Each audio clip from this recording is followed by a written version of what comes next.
வணக்கம் மக்களே. இன்றைக்கான பதிவில் என்ன பார்க்க போகிறோம் அப்படின்னா, ஒரு சிம்பிளான விஷயம் தான். பட் அதில் டீட்டெயிலாக என்னன்னு பார்க்குறோம். ஓகேங்களா?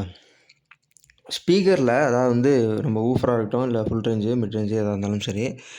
இப்போது அதில் நம்ம எடுத்துக்கிட்டோம் அப்படின்னா, இப்போது சிலர் நினச்சிருக்கலாம், என்னடா 4 ஓம்ஸுங்கிறாங்க, 8 ஓம்ஸுங்கிறாங்க, வாட்ஸுங்கிறாங்க, இன்ச்சுங்கிறாங்க, நம்மளால ஒன்றும் புரியலையே அப்படின்னு. அதை பற்றின டீட்டெயிலான பதிவு தான் இன்றைக்கி. நானுமே நினச்சிருக்கேன். ஓகேங்களா? இது தெரிஞ்சவங்களா இருந்தாலும் சரி சரி, தெரியாதவங்களா இருந்தாலும் சரி, இந்த வீடியோ ஃபுல்லாக பார்த்திங்க அப்படின்னா கொஞ்சம் டீட்டெயிலாக தெரிஞ்சுக்கலாம். ஓகேங்களா? இதை பற்றின நான் டீட்டெயிலாக அனலைசிஸ் பண்ணிட்டு நான் சொல்லிகிட்ருக்கேன். 4 ஓம்ஸுக்கு எப்படி ஆம்ப்ளிஃபையர் பில்ட் பண்ணலாம், அதே மாதிரி 8 ஓம்ஸுக்கு எப்படி ஆம்ப்ளிஃபையர் பில்ட் பண்ணலாம் அப்படிங்கிறத நான் எப்போது திங்க் பண்ணேன் அப்படின்னா, என்ன வீடியோ போடலாம் அப்படின்னு சொல்லி யோசிச்சுட்டு இருந்தேன். யோசிச்சுட்டு இருக்கும்போது தான் திடீர்னு யோசனை. ஓகேங்களா? இது எப்படி இந்த மாதிரி, அதாவது வந்து இந்த மாதிரி எத்தனை பேர் நினச்சிருக்கீங்க அப்படின்னு சொல்லி தெரில. பட்டு இது கேள்வி. அதாவது வந்து 8 ஓம்ஸு ஸ்பீக்கரை போட சொல்கிறாங்க, 4 ஓம்ஸும் நம்ம போடுறோம், ஆனால் பாடுது. பட்டு எதுவும் ஆகலை, நல்லா தான் இருக்குது ஆம்ப்ளிஃபையரு. இப்போ என்ன பிரச்சனை வரும் அப்படின்னா, லாங் லைஃப் யூஸ் பண்ணும்போது பிரச்சனை வரும். அது என்ன அப்படிங்கிறது தான் ஃபஸ்ட்டு பார்க்கலாம். இப்போது 4 ஓம்ஸ் ஸ்பீக்கர் செட்டப் ஃபஸ்ட் எடுத்துக்கலாம். 4 ஓம்ஸ் ஸ்பீக்கர் செட்டப் அப்படின்னு எடுத்துக்கும்போது ஒரு ஹை பவர், ஹை கரண்ட்டு இருக்கக்கூடிய ஆம்ப்ளிஃபையர் நம்ம போடணும். ஓகேங்களா? இது உங்களுக்கு புரிஞ்சிருக்கும். ஓகே. இப்போது 4 ஓம்ஸ் ஸ்பீக்கரு, இப்போ நீங்கள் ஆம்ப் உங்கள்கிட்ட இருந்துச்சு அப்படின்னா ஒரு செக்கிங் பண்ணுங்கள். 4 ஓம்ஸ் ஸ்பீக்கரு ரெண்டுமே சேம் வாட்டேஜ் எடுத்துக்காங்க. ஓகேங்களா? இப்போ 4 ஓம்ஸு, 8 ஓம்ஸு ரெண்டுத்தையும் வச்சுட்டு என்ன பண்ணுறீங்க அப்படின்னா, ஒரே ஆம்ப்பு, சிங்கிள் ஆம்ப்பு, இப்போ ஒரே பவர் ஆம்ப்பு. ஓகேங்களா? இப்போ அதில் 4 ஓம்ஸும் செக் பண்ணுங்கள், 8 ஓம்ஸும் செக் பண்ணுங்கள். ரெண்டுத்தில் செக் பண்ணிவிட்டு எனக்கு உடனே கமெண்ட் போட்டு விடுங்க. இந்த வீடியோ முழுசாக பார்த்த வாட்டி எந்த இதில் அதிக சவுண்ட் வந்துச்சு, அதே மாதிரி எதில் வந்துட்டு அதிகம் ஒரு வாட்டேஜ் தர மாதிரி கொஞ்சம் நல்லா இருந்த மாதிரி இருந்துச்சு, ஆடியோ கிளாரிட்டி நல்லா இருந்த மாதிரி இருந்துச்சு அப்படின்னு சொல்லி எனக்கு கண்டிப்பாக கீழே வந்து கமெண்ட் பண்ணுங்கள். சரி, ஓகே. இப்போது உங்களுக்கு தெரிஞ்சதை நீங்கள் கமெண்ட் பண்ணியிருப்பீங்கன்னு நினைக்கிறேன். சரி, ஓகே. இப்போது நான் எனக்கு என்ன எக்ஸ்பீரியன்ஸ் நான் பார்த்தேன் அப்படின்னா, இப்போது 8 ஓம்ஸ் யூஸ் பண்ணும்போது என்ன ஆகுது அப்படின்னா, சவுண்ட் வந்துட்டு லோவாக இருக்குது. பட்டு கிளாரிட்டி ஓரளவுக்கு நல்லா இருக்க மாதிரி இருக்குது. ஓகேங்களா? அதே சேம் இதில் இப்போ 4 ஓம்ஸ் ஸ்பீக்கர் யூஸ் பண்ணுறோம் அப்படின்னா, சவுண்ட் வந்துட்டு அதிகமாக இருக்குது. ஓகேங்களா? அதனால தான் நம்ம டாட்டா ஏஸுக்காக இருந்தாலும் சரி, தோஸ்துக்கு இந்த மாதிரி வெஹிக்கிளுக்கு போடும்போது என்ன பண்ணுவாங்க அப்படின்னா, 40 or 40 ஐசி தான் போட்டிருப்பாங்க. பட் ஆனால் 8 இன்ச்சு, 6 இன்ச்சு போட சொல்லுவாங்க. 6 இன்ச்சு கூட போட்டுக்கோங்க. 6 இன்ச்சு போட்டுட்டு 8 ஓம்ஸ் போட சொல்ல மாட்டாங்க. 4 ஓம்ஸ் தான் போட சொல்லுவாங்க. ஏன் அப்படின்னா, அந்த க்ளோஸரான ஒரு சர்க்கிளில் இருக்கிற இடத்துல 4 ஓம்ஸ் போடும்போது லவுட்னஸ் கிடச்சிரும். நம்ம நினச்ச கெயின் கண்டிப்பாக கிடச்சிரும். அது நமக்கு சாட்டிஸ்ஃபை ஆயிரும். பட் ஆனால் 8 ஓம்ஸ் போடும்போது நம்ம சாட்டிஸ்ஃபை பண்ண முடியாது. அதே மாதிரி ஐசிக்கும் வந்து டேமேஜை உண்டாக்கும். ஸோ அப்படிங்கிற ஒரு கான்செப்ட்டு. ஹீட்டிங் இஷ்யூ கண்டிப்பாக இருக்கும். அந்த மாதிரி பிரிட்ஜ் பண்ணி தான் போடுவாங்க 44 வாட் ஐசியை. அந்த ஐசி பிரிட்ஜ் பண்ணும்போது என்ன ஆகும் அப்படின்னா, கண்டிப்பாக ஹீட் அதிகமாகும்.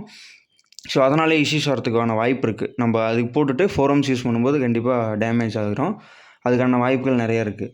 சரி, ஓகே. நம்ம வீடியோக்குள்ளே போயிடலாம் ஃபஸ்ட்டு. இப்போ 4 ஓம்ஸ் ஸ்பீக்கரு ஒரு லோ ரெசிஸ்டன்ஸு. ஏன் அப்படின்னா 4 ஓம்ஸ் இது, அதனால் லோ ரெசிஸ்டன்ஸு. இப்போ ஆம்புக்கு மோர் கரண்ட்டு தேவை. ஓகேங்களா? டிமாண்ட் இருக்கும். இப்போ அதிக கரண்ட்டு சப்ளை பண்ணுறதுக்கு டிமாண்ட் இருக்கும். ஸோ அப்போ ரிசல்ட் என்ன ஆகும் அப்படின்னா, அதிகப்படியான ஒரு பவர் அவுட்புட்டு தரக்கூடிய நிலைமை ஆம்ப்ளிஃபையருக்கு வந்துடும். ஸோ அதனால் ஹீட் ஜாஸ்தியாகும் பவர் ஆம்ப்பு. இந்த மெத்தட் நீங்கள் புரிஞ்சிருப்பீங்கன்னு நினைக்கிறேன். இது ஒரு கான்செப்ட் வச்சுக்கோங்க. இப்போது நம்ம ஒரு ஆம்ப்ளிஃபையர் பில்ட் பண்ணுறோம். ஓகே. இப்போ ஒரு ஆம்ப்ளிஃபையர் பில்ட் பண்ணும்போது ஒரு பவர் சப்ளை எடுத்துக்கிட்டோம்னா ஒரு 24 to ஒரு 35 வோல்ட் கொடுக்குறோம் அப்படின்னா, இப்போ கரண்ட்டை பொறுத்த வரைக்கும், இப்போ கரண்ட் அப்படின்னா எதை ரெஃபர் பண்ணுறேன்னா ஆம்பியர். ஓகேங்களா? ஆம்பியர் தான் கரண்ட்டு. ஓகேங்களா? அப்படி சொல்லுவாங்க. ஸோ ஆம்பியர் கரண்ட் எடுத்துக்கலாம். இப்போ கரண்ட்டு அதிகப்படியான கரண்ட் என்ன அப்படின்னா, இப்போ 10 ஆம்பியர் to 20 ஆம்பியர் டிரான்ஸ்ஃபார்மர் வேணும். ஓகேங்களா? 10 ஆம்பியர் to 20 ஆம்பியர் டிரான்ஸ்ஃபார்மர் போடும்போது, இப்போ எக்ஸாம்பிளுக்கு என்கிட்ட இப்போ 24 வோல்ட்டு 15 ஆம்பியர் டிரான்ஸ்ஃபார்மர் இருக்குது. நீங்கள் ஆல்ரெடி வச்சுருந்தீங்க அப்படின்னா, அது எக்ஸாம்பிளுக்கு எடுத்துக்கோங்க. ஓகே. இப்போ அவுட்புட் ஸ்டேஜுக்கு ஒரு ஸ்ட்ராங்கான ஒரு டிரான்சிஸ்டர் அப்படின்னு எடுத்துக்கும்போது, காமனாக பாப்புலராக யூஸ் பண்ணுற ஒரு 2SC 5200 அண்டு 2SCA 1943 பேர் வந்து எடுத்துக்கலாம். மினிமம் 2 பேர் எடுத்துக்கலாம். பெட்டர் ஸ்டெபிலிட்டியாக இருக்கும். இப்போது ஹீட் சிங்க் பொறுத்த வரைக்கும் ஒரு பெரிய ஹீட் சிங்காக போடுங்க. இப்போ ஃபேன் ஆட் பண்ணிக்கோங்க, சேஃபாக இருக்கும். இப்போ ப்ரொடெக்ஷன் அப்படின்னு எடுத்துக்கும்போது short circuit protection and speaker protection relay recommended. ஓகேங்களா? அது ரெக்கமெண்ட் பண்ணிக்கோங்க. அது யூஸ் பண்ணும்போது நல்லாயிருக்கும். இப்போது ஐசி சாய்ஸ்ன்னு எடுத்துக்கும்போது இப்போது டிடிஎஸ் 7294 ஆடியோ ஆம்ப்ளிஃபையர் ஐசி எடுத்துக்கோங்க.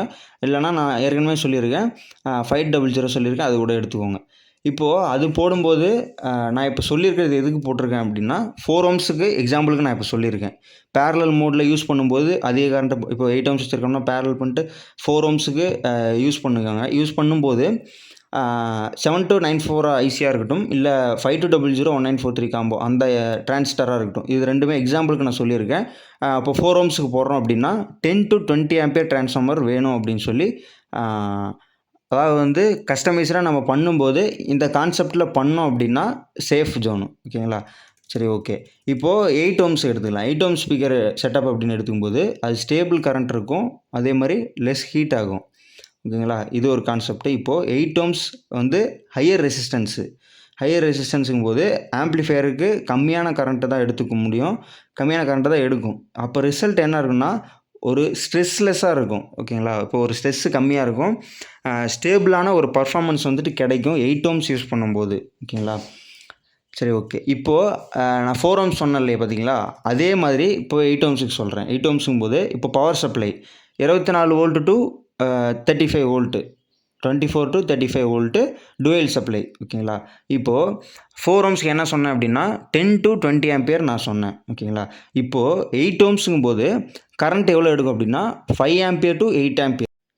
அவுட்புட் ஸ்டேஜ் அப்படின்னு எடுத்துக்கும்போது 2SC 5200 அண்டு 2SCA 1943 காம்போ நான் ஏற்கனவே சொல்லியிருக்கேன். அது ஓகே, அது ஆல்ரெடி எடுத்துக்கோங்க. ஓகே. இப்போது ஹீட் சிங்க் பொறுத்த வரைக்கும் மீடியமான சைஸ் போட்டால் போதும். அதாவது வந்து ஹெவி கூலிங் வந்து தேவையில்ல. ஓகேங்களா? இது தேவைப்படாது. ஓகேங்களா? இதுதான் கான்செப்ட்டு. இப்போ ஐசி சாய்ஸ்ன்னு எடுத்துக்கும்போது 8 ohms அப்படிங்கும்போது இப்போ டிடிஏ 2050 ஆடியோ ஆம்ப்ளிஃபையர் எடுத்துக்கோங்க. எக்ஸாம்பிளுக்கு சொல்லியிருக்கேன். ஓகேங்களா? இப்போது ரியல் டிஃப்ரென்ஸ் அப்படின்னு எடுத்துக்கும்போது என்ன டிஃப்ரென்ஸ் அப்படின்னு எடுத்துக்கணுன்னா ஒரு சிம்பிளான ஒரு இதாக சொல்கிறேன்.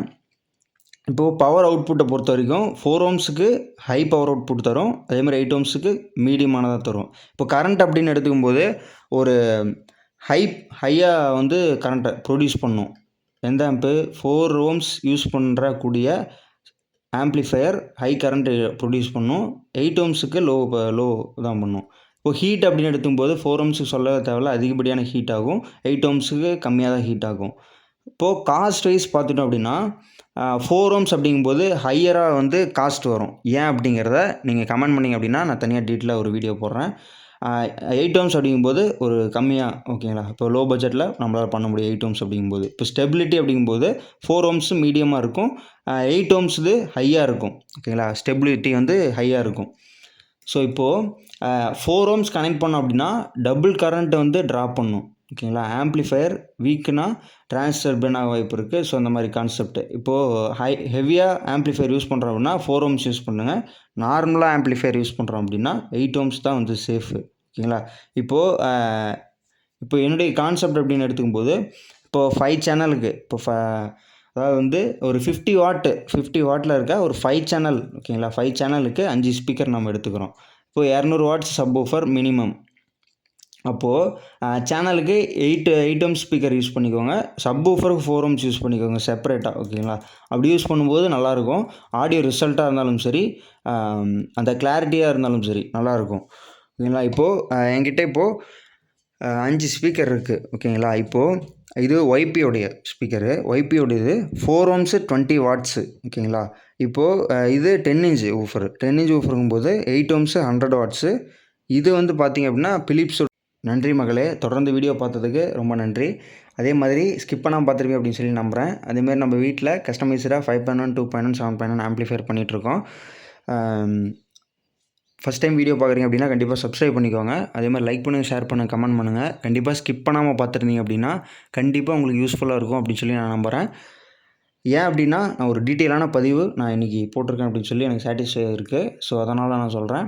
அதே மாதிரி அடுத்த பதிவில் நீங்கள் உங்களுக்கு தேவை அப்படின்னா கீழே கமெண்ட் பண்ணுங்கள். நான் கண்டிப்பாக அடுத்த பதிவில் என்ன போடுறேன் அப்படின்னு சொல்லி கேட்டிங்க அப்படின்னா ஒரு 5.1 கஸ்டமைஸ்டு ஆம்ப்ளிஃபையர் பண்ணுறோம் அப்படின்னா ஒரு மீடியம் பட்ஜெட்டில் எந்த மாதிரி வந்துட்டு கரெக்டான காம்போனன்ட்ஸ் எந்த மாதிரி சூஸ் பண்ணோம் அப்படின்னா எந்த மாதிரி ஸ்பீக்கர் சூஸ் பண்ணலாம் ஓகேங்களா? எது போட்டால் எது சேஃபு, எது வந்துட்டு டேஞ்சரில் போய் முடியும். இந்த ஹீட்டிங் இஷ்யூ நிறைய பேர் எனக்கு கால் பண்ணியிருக்கீங்க. இந்த டிரான்ஸ்ஃபார்மர் போட்டால் கொதிக்குது, பவர் ஆம்ப்ளிஃபையர் கொதிக்குது.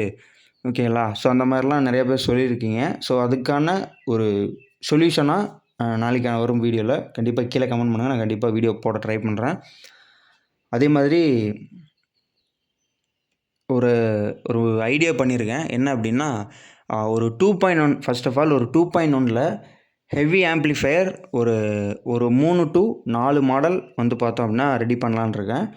ஒரு 3 to 4 மாடலுங்கும்போது ஒரு லோ பட்ஜெட்டு, ஒரு ஹை பட்ஜெட்டு, ஓகேங்களா? லோ பட்ஜெட்டு, மீடியம் பட்ஜெட், ஒரு ஹை பட்ஜெட்டு அந்த மாதிரி கான்செப்டில் ஒரு ஒரு 10Kக்குள்ளே, ஓகேங்களா? ஒரு 10Kக்குள்ளே ஃபுல்லாகவே ஒரு 3 to 4 மாடல் ரெடி பண்ணி வந்துட்டு பார்த்தோம் அப்படின்னா அதனுடைய ஆடியோ ரிசல்ட் நான் கண்டிப்பாக போடுறேன். உங்களுக்கு தேவைப்பட்டுச்சு அப்படின்னா கண்டிப்பாக கீழே கமெண்ட் பண்ணுங்கள். அதே மாதிரி ஆம்ப்ளிஃபையர் ஏதாவது தேவைப்படுது அப்படின்னா கண்டிப்பாக எனக்கு கால் பண்ணுங்கள். கண்டிப்பாக ரெடி பண்ணிக்கலாம். ஓகேங்களா? சரி, ஓகே, அவ்வளோதான். இந்த வீடியோ வந்து பார்த்தோம் அப்படின்னா முடிச்சிக்கலாம். இந்த ப்ராஜெக்ட் அப்படின்னு எடுத்துக்கும்போது இப்போ ஒரு மாதத்துக்குள்ளே வந்து பார்த்தோம் அப்படின்னா கண்டிப்பாக எல்லா ஆம்ப்ளிஃபையருமே ரெடி பண்ணிட்டு நான் கண்டிப்பாக ஒரு வீடியோ போடுறேன்.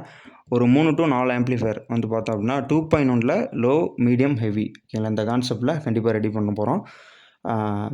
கண்டிப்பாக ஃபுல் அண்ட் ஃபுல் ரேட்டை பொறுத்த வரைக்கும் நான் கண்டிப்பாக இந்த ஆம்ப்ளிஃபையர் இந்த ரேட்டு அப்படின்னு சொல்லி நான் கண்டிப்பாக மென்ஷன் பண்ணிடுவேன். கால் பண்ணால் தான் ரேட்டு சொல்லுவேன் அப்படிங்கிற கான்செப்ட் நம்மக்கிட்ட கிடையாது. நான் கண்டிப்பாக ரேட்டு வந்து பார்த்தோம்னா கீழே மென்ஷன் பண்ணிடுவேன்.